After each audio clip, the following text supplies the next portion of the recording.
আসসালামু আলাইকুম প্রিয় দর্শক, অন্য মঞ্চের আলাপচারিতায় আপনাদের সকলকে স্বাগত জানাচ্ছি। 28শে ফেব্রুয়ারি সকালে ইসরায়েল আমেরিকার বিমান বাহিনী তেহরানে যৌথ আক্রমণ করে যে যুদ্ধ শুরু করেছিল আজ তা 10ম দিনে পড়ল। এরই মধ্যে যুদ্ধের একটা বড় বিষয় তৈরি হয়েছে। বিষয়টি হচ্ছে পাকিস্তানের প্রবেশ, দর্শক হিসেবে নয়, অন্যতম পক্ষ হিসেবে। কোন পক্ষে পাকিস্তান? আপনারা সবাই জানেন এই যুদ্ধের দুটি পক্ষের, একদিকে ইরান, অন্যদিকে ইরানের বিরুদ্ধ শক্তি।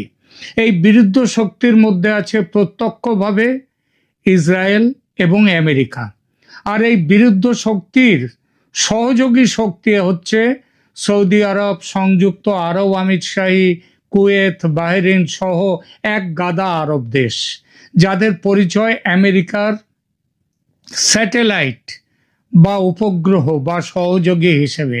এরা আমেরিকার সহযোগী শক্তি, সুতরাং তারা ইরানের বিরুদ্ধে এবং আমেরিকা ইসরায়েলের পক্ষে।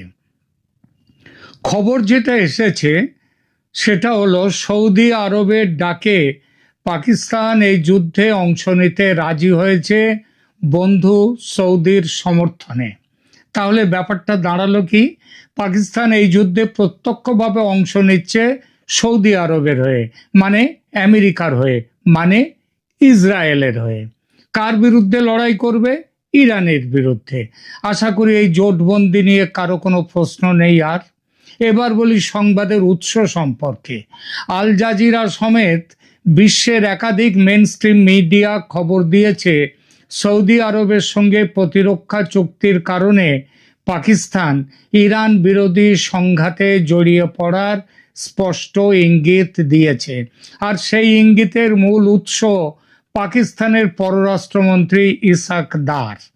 ইসাক দারের বক্তব্য পরবর্তী সৌদি পাকিস্তান নিরাপত্তা নিয়ে জেনারেল মুনিরের সঙ্গে সৌদি ক্রাউন প্রিন্সের যে বৈঠক।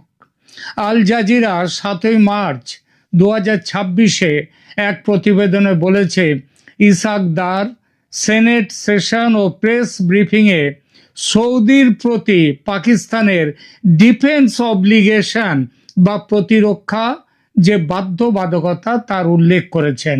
উল্লেখ করে কি বলেছেন? যে এই যুদ্ধে সৌদির পাশে দাঁড়াতে প্রস্তুত পাকিস্তান সৌদির আমন্ত্রণে। বুঝতে কি আর অসুবিধা হয়? তাহলে আগে নিয়ে যাই অন্য কথা। ইরানের বিরুদ্ধে সম্ভাব্য আঞ্চলিক যুদ্ধে সৌদি আরবের চাপে পাকিস্তানের সম্পৃক্ততা সমালোচকদের চোখে মুসলিম বিশ্বের প্রতি এক ধরনের বিশ্বাসঘাতকতা, আর একই সঙ্গে এটা দেখিয়ে দেয় ট্রাম্প যতই বলুন ইরানের কোমর ভেঙে দিয়েছেন তিনি, এই কোমর ভেঙে দেওয়ার বুলি যতই আওড়ান না কেন তিনি, যুদ্ধক্ষেত্রে তার অবস্থান ততটা সুবিধাজনক নয়। নইলে ওয়াশিংটনের মিত্রদের মানে পাকিস্তানের মতো বাহ্যিক সহায়তার প্রয়োজন হতো না। অর্থাৎ ওয়াশিংটন নিজে সব দেখতে পারতো, তা পাচ্ছে না, আর পাচ্ছে না বলেই পাকিস্তানকে ডাকার দরকার হয়েছে। বন্ধুরা, আজকের আলোচনায় আমরা এই বিষয়টি নিয়ে কথা বলবো, যা শুধু মধ্যপ্রাচ্যের রাজনীতিকে নাড়িয়ে দিতে পারে না, বরং পুরো মুসলিম বিশ্বের ভেতরকার বিভাজন, সৌদি পাকিস্তান সম্পর্ক, আমেরিকার কৌশলগত অবস্থান এবং ট্রাম্পের তথাকথিত শক্তিশালী বৈদেশিক নীতির বাস্তবতাকেও নতুন করে প্রশ্নের মুখে দাঁড় করিয়ে দিয়েছে। পাকিস্তান এখনো সরাসরি যুদ্ধে সেনা পাঠিয়েছে, অস্ত্র পাঠিয়েছে এমন নয়, তবে তারা ডাক পেয়েছে ও সেই ডাকে সাড়া দিতে রাজি হয়েছে। সুতরাং দুদিন 4 দিনের মধ্যেই তারা পৌঁছে যাবে। এখন প্রশ্নটা হচ্ছে, যদি সত্যি পাকিস্তান ইরানের বিরুদ্ধে মধ্যপ্রাচ্যের কোনো সংঘাতে সরাসরি বা পরোক্ষভাবে জড়িয়ে পড়ে, তাহলে তার অর্থ কি? এটা কি শুধু একটি সামরিক সিদ্ধান্ত, নাকি এর ভেতরে আছে বড় ধরনের কূটনৈতিক চাপ, অর্থনৈতিক নির্ভরতা, আঞ্চলিক ভোটের রাজনীতি এবং মুসলিম বিশ্বে নেতৃত্বের লড়াই? আমার মতে এই বিষয়টিকে শুধু পাকিস্তান বনাম ইরান হিসেবে দেখলে ভুল হবে। এটি আসলে তিনটি স্তরে বোঝার বিষয়। প্রথমত, সৌদি আরব পাকিস্তানকে কেন ব্যবহার করতে চাইতে পারে? দ্বিতীয়ত, পাকিস্তান কেন এমন একটা ঝুঁকির পথে হাঁটতে চলল? আর তৃতীয়ত, এই পুরো ঘটনাটা কিভাবে ট্রাম্পের যুদ্ধনীতি ও কূটনৈতিক যে শক্তি যার কথা বলছেন ট্রাম্প, তার সীমাবদ্ধতাকে কিভাবে সামনে এনে দিল, উলঙ্গ করে দিল। প্রথমে পাকিস্তানের বিষয়টা দেখি। পাকিস্তান বহু বছর ধরেই সৌদি আরবের সঙ্গে ঘনিষ্ঠ প্রতিরক্ষা, অর্থনৈতিক ও রাজনৈতিক সম্পর্ক বজায় রেখেছে। এর উপরে আবার 2025 সালে নতুন করে প্রতিরক্ষা চুক্তিও করেছে। সৌদি আরব শুধু একটি মিত্র রাষ্ট্র নয়, অনেক সময় পাকিস্তানকে আর্থিক সংকট থেকে, মানে ভিখারি পাকিস্তানকে ভিক্ষে দেওয়ার ব্যাপারে সবার আগে সম্পদ নিয়ে এসছে সৌদি আরব। সৌদি আরব পাকিস্তানের বড় তেল সরবরাহকারী এবং কৌশলগত পৃষ্ঠপোষক। এক কথায়, ইসলামাবাদ ও রিয়াদের সম্পর্ক কেবল আনুষ্ঠানিক বন্ধুত্বের নয়, এটি স্বার্থ, নিরাপত্তা, অর্থনীতি এবং প্রভাবের সমন্বয়ে গড়ে ওঠা একটা পুরনো জোট। এখানেই আছে সবচেয়ে গুরুত্বপূর্ণ প্রশ্ন, এই সম্পর্ক কি পাকিস্তানকে এমন জায়গায় ঠেলে দিতে পারে যা তাকে মুসলিম বিশ্বের আরেকটি শক্তিশালী রাষ্ট্র অর্থাৎ ইরানের বিরুদ্ধে অবস্থান নিতে বাধ্য করে? সমালোচকদের বক্তব্য হচ্ছে, যদি পাকিস্তান সত্যি সৌদি আরবের চাহিদা মেনে ইরান বিরুদ্ধে যুদ্ধে যোগ দেয়, তাহলে সেটা সেই মুসলিম উম্মার ঐক্যের ভাষণের সঙ্গে সরাসরি সাংঘর্ষিক। কারণ দীর্ঘদিন ধরে পাকিস্তান নিজেকে জনসমক্ষে বলেছে যে সে হলো একটি মুসলিম শক্তি, একটি আদর্শের রাষ্ট্র এবং মুসলিম বিশ্বের স্বার্থ রক্ষা করে পাকিস্তান বিশ্বের একমাত্র পরমাণু শক্তিধর দেশ। কিন্তু সেই পাকিস্তান যদি আর এক মুসলিম রাষ্ট্রের বিরুদ্ধে, বিশেষ করে যে রাষ্ট্র বাইরের শক্তি আমেরিকার ভূ রাজনৈতিক খেলার অংশ, তার বিরোধিতা করছে এবং সেই আমেরিকার একজন সঙ্গী সৌদি আরব, সেই সৌদি আরবের সমর্থকের ভূমিকা যদি পাকিস্তান নেয়, তাহলে সমালোচকরা বলবেন যে এটা অবশ্যই বিশ্বাসঘাতকতা। এখানে বলবেন আন্তর্জাতিক রাজনীতিতে বিশ্বাস বলে কিছু নেই, বন্ধুত্ব বলে কিছু নেই, আছে শুধু স্বার্থ। কথাটা আংশিক সত্যি, কিন্তু পাকিস্তানের ক্ষেত্রে সমস্যা হলো সে নিজেকে শুধু বাস্তববাদী রাষ্ট্র হিসেবে তুলে ধরে না, সে প্রায়ই নিজেকে মুসলিম বিশ্বের আবেগ, আদর্শ এবং প্রতিরোধ রাজনীতির এক প্রতীক হিসেবে উপস্থাপন করে। ফলে যখন সেই একই রাষ্ট্র ক্ষমতাবান আরব মিত্রের চাপে আর এক মুসলিম বিশ্বের দেশের বিরুদ্ধে অবস্থান নেয়, তখন প্রশ্ন উঠবেই, আদর্শের কথা বলা হচ্ছিল তাহলে কার জন্যে? এখন আসি সৌদি আরবের ভূমিকায়। সৌদি আরব কেন পাকিস্তানকে পাশে চাইবে? কারণ পাকিস্তানের একটা বড় সামরিক কাঠামো আছে, অভিজ্ঞ সেনাবাহিনী আছে এবং মুসলিম বিশ্বের মধ্যে তার সামরিক পরিচিতি এখনো গুরুত্বপূর্ণ। আর সৌদির আছে কি? সৌদির টাকা আছে, অস্ত্র আছে, পশ্চিমের সমর্থন আছে। কিন্তু প্রতিটি সংঘাতে কেবল অর্থ আর অস্ত্র যথেষ্ট নয়, দরকার থাকে জনবল, দরকার সামরিক আস্থা, দরকার এমন একটি রাষ্ট্র যে প্রকাশ্যে বা আড়ালে বলবে আমরা আছি তোমার সঙ্গে। সেই জায়গা থেকেই পাকিস্তানকে সৌদি আরব একটি কার্যকর অংশীদার হিসেবে দেখে। বিশেষ করে যদি সংঘাতের চরিত্র এমন হয় যেখানে সরাসরি বড় শক্তির নাম সামনে না এনে মুসলিম বিশ্বের ভেতর থেকে একটি জোট দেখানোর প্রয়োজন পড়ে, তখন পাকিস্তান শুধু একটি দেশ নয়, একটা প্রতীক হয়ে ওঠে যে দেখো, এটা শুধু সৌদির যুদ্ধ নয়, এটা মুসলিম বিশ্বের ভেতরে সমর্থন আছে। আর এখানেই বিষয়টা স্পর্শকাতর হয়ে যায়, কারণ মুসলিম বিশ্বের সাধারণ মানুষের চোখে এই ফ্রেমটি একেবারেই আলাদা। তারা দেখতে পারে এই ফ্রেমে যে একটি মুসলিম দেশকে আরেকটি মুসলিম দেশের বিরুদ্ধে দাঁড় করানো হচ্ছে এবং এর পেছনে আছে আঞ্চলিক আধিপত্যের রাজনীতি, সাম্রাজ্যবাদী হিসাব এবং মার্কিন প্রভুত্ববাদ, সঙ্গে ইহুদিদের স্বার্থ রক্ষার জন্যে মার্কিনীদের এগিয়ে আসা। ফলে পাকিস্তান যদি এ খেলায় নামে, তাহলে শুধু একটি সামরিক সিদ্ধান্ত নেয় না, সে মুসলিম বিশ্বের অভ্যন্তরীণ বিভাজনকে আরো গভীর করার দায়ও নিজের কাঁধে তুলে নেয়। এখন সবচেয়ে আলোচিত জায়গায় আসি, এই পরিস্থিতি ট্রাম্পকে কিভাবে প্রশ্নের মুখে ফেলে দিয়েছে। ট্রাম্পের রাজনৈতিক ভাষা আমরা সবাই চিনি, তার বক্তব্য হুঙ্কার আছে, হুমকি আছে, দম্ভ আছে, বড় বড় ঘোষণা আছে। তিনি এমন এক নিজের ছবি আঁকতে পছন্দ করেন যেখানে মনে হয় আমেরিকা এবং তিনি একাই সবকিছু নিয়ন্ত্রণ করতে পারেন, প্রতিপক্ষকে কোণঠাসা করতে পারে এবং চাইলে দ্রুত, যত দ্রুত সম্ভব ফল বের করে আনতে পারে। কিন্তু বাস্তব যুদ্ধ, বাস্তব কূটনীতি আর বাস্তব জোট রাজনীতি মঞ্চের ভাষণের মতো সরল নয়। যদি সত্যি এমন অবস্থা তৈরি হয় যে আমেরিকা তার ঘনিষ্ঠ আঞ্চলিক অংশীদারদের পাকিস্তানের মতো বাইরের সামরিক সমর্থন চাইতে বলে, তাহলে সেটা এক ধরনের সংকেত দেয়। সেই সংকেত হলো আমেরিকার পরিস্থিতি ভালো নয়, মাঠের পরিস্থিতি ততটা সহজ নয়, প্রতিপক্ষকে যতটা দুর্বল ভাবা গিয়েছিল ততটা দুর্বল তারা নয়, এবং নিজেদের শক্তি সম্পর্কে যে দম্ভ তাদের আছে সেই দম্ভটাও বাস্তবে প্রমাণিত নয়। অর্থাৎ বাইরে যত মুখে শক্তির বুলি শোনা যাক না, ভেতরে ততটাই কিন্তু খালি ব্যাপার।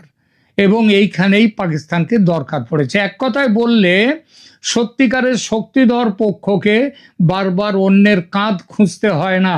যদি ট্রাম্প প্রশাসনের অবস্থান সত্যিই এত মজবুত হতো, যদি যুদ্ধক্ষেত্রে বা কূটনৈতিক ময়দানে তাদের কর্তৃত্ব এত নিরঙ্কুশ হতো, তাহলে পাকিস্তানের মতো রাষ্ট্রকে টেনে আনার দরকার হতো না।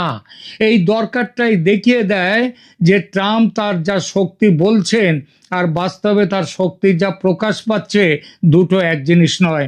গত কয়েকদিন ধরে ইরান যেভাবে লড়ছে সেই ব্যাপারে প্রতিবেদন তৈরি করে আমি এই কথাটাই বলেছি। এখানে আরো একটা গুরুত্বপূর্ণ বিষয় আছে। আমেরিকা যখন কোনো সংঘাতে সরাসরি মুখ হয়ে উঠতে চায় না, তখন সে প্রায় আঞ্চলিক বন্ধুদের ঠেলে দেয় সামনে। এতে দুটো লাভ হয়।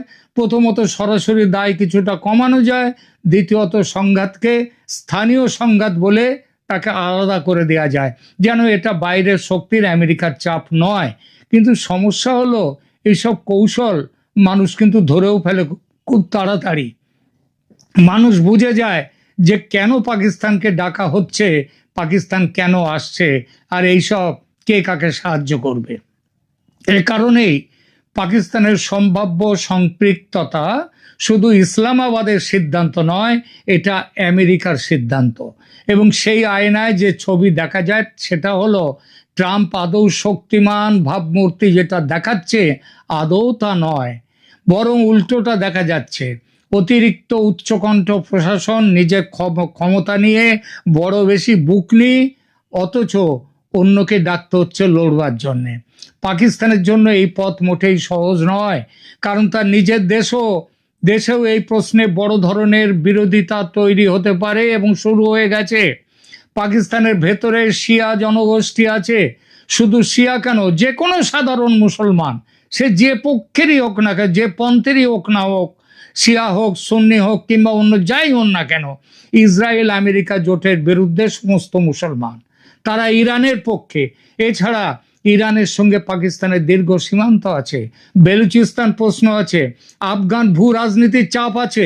সবচেয়ে বড় কথা, ইরানের সঙ্গে সরাসরি বৈরিতা পাকিস্তানের অভ্যন্তরীণ নিরাপত্তাকে অস্থিতিশীল করতে পারে। অর্থাৎ ইসলামাবাদ যদি রিয়াদের খুশির জন্য বা ওয়াশিংটনের সুবিধার জন্য, ইসরায়েলকে বাঁচাবার জন্য তেহরানের বিপক্ষে কোনো সক্রিয় ভূমিকায় যায়, তাহলে তার খরচ শুধু বাইরের ময়দানে নয়, ভেতরের রাজনীতিতেও গুনতে হবে পাকিস্তানকে। এই জায়গায় পাকিস্তানের সামনে এক ধরনের দ্বৈত সংকট তৈরি হয়েছে। একদিকে আমেরিকার সঙ্গে সম্পর্ক নষ্ট করার ঝুঁকি, অন্যদিকে ইরানের সঙ্গে উত্তেজনা বাড়ানোর ঝুঁকি।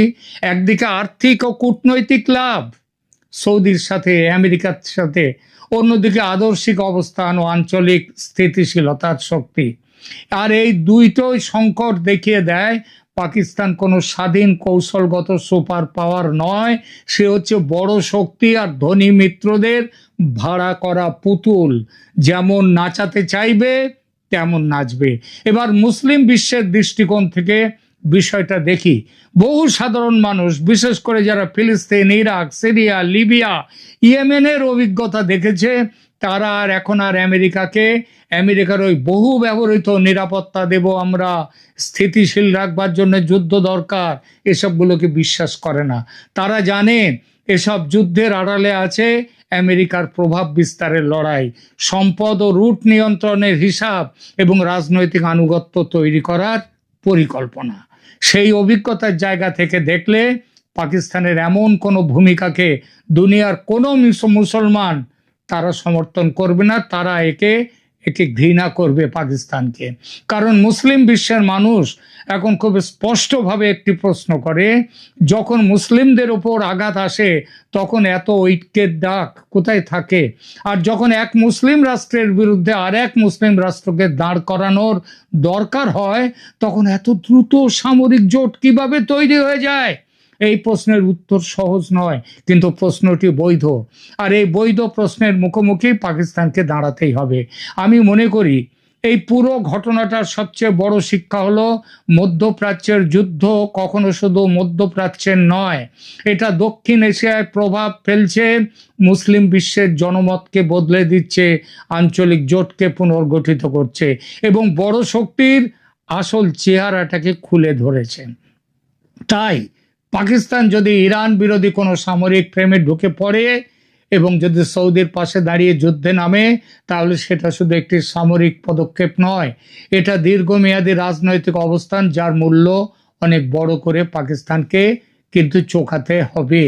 সবশেষে আমি একটাই কথা বলবো, এই ইস্যুকে শুধু পাকিস্তান কি করলো এই প্রশ্নে সীমাবদ্ধ রাখলে চলবে না। আমাদের দেখতে হবে কে পাকিস্তানকে কোথায় ঠেলছে, কেন ঠেলছে এবং এই প্রক্রিয়া থেকে কার লাভ হচ্ছে। সৌদি আরব তার আঞ্চলিক প্রতিদ্বন্দ্বিতায় পাকিস্তানকে যদি ব্যবহার করে, আর যদি আমেরিকান কৌশলগত দুর্বলতা ঢাকতে সেই সমীকরণকে কাজে লাগানো হয়, তাহলে পাকিস্তান কেবল একটি অংশগ্রহণকারী দেশ নয়, সে হয়ে উঠবে এই অন্যের যুদ্ধের বাহক, ভাড়া করা সেনা। সে আমেরিকা, ইসরায়েল এই শক্তির পক্ষে দাঁড়াচ্ছে। আর তখন সমালোচকদের এই বক্তব্য আরো জোরালো হবে। এটা শুধু একটি সামরিক সিদ্ধান্ত নয়, এটা মুসলিম বিশ্বের অভ্যন্তরীণ সংহতির বিরুদ্ধে একটি অবস্থান। একই সঙ্গে এটা ট্রাম্পের উচ্চস্বরে ঘোষিত আমি শক্তিমান, এই আমেরিকা তার এই রাজনীতিকেও প্রশ্নবিদ্ধ করে। কারণ সত্যিকার শক্তি নিজের ভাষণে নয়, নিজের সক্ষমতায় প্রমাণ করতে হয়। আর যখন সেই সক্ষমতায় ঘাটতি দেখা যায়, তখনই বড় কথার আড়াল থেকে বেরিয়ে আসে অন্যকে ডেকে নিয়ে আসা, অন্যের ওপরে নির্ভরতা। সুতরাং পাকিস্তানের সম্ভাব্য এই পদক্ষেপকে যদি একটি বড় রাজনৈতিক বার্তা হিসেবে পড়তে চাই, তাহলে সেই বার্তাটা খুব স্পষ্ট। মুসলিম বিশ্বের ভেতরকার বিভাজন যত বাড়ছে, ততই বাইরের শক্তির খেলা সহজ হচ্ছে। আর ট্রাম্পের মতো নেতারা যতই শক্তির মুখোশ পরুন, বাস্তব ময়দান ততই বলে দিচ্ছে তাদের যুদ্ধনীতি নির্ভর করছে অন্যের কাঁধে ভর করে, অন্যের ভূখণ্ড ব্যবহার করে এবং অন্য দেশের সেনার উপর ভিত্তি করে। প্রিয় দর্শক, আপনারা কি মনে করেন, পাকিস্তান যদি সত্যি ইরান বিরোধী কোনো জোটে সক্রিয় ভূমিকা নেয় এবং যেটা নিতে চলেছে, তাহলে সেটি কি কেবল কূটনৈতিক বাস্তববাদ, নাকি মুসলিম বিশ্বের সঙ্গে এক ধরনের ধিক্কারযোগ্য বিশ্বাসঘাতকতা? বিচার করুন পাকিস্তানের এই সিদ্ধান্ত সম্পর্কে আপনি কি বলবেন? আপনাদের মতামত জানান।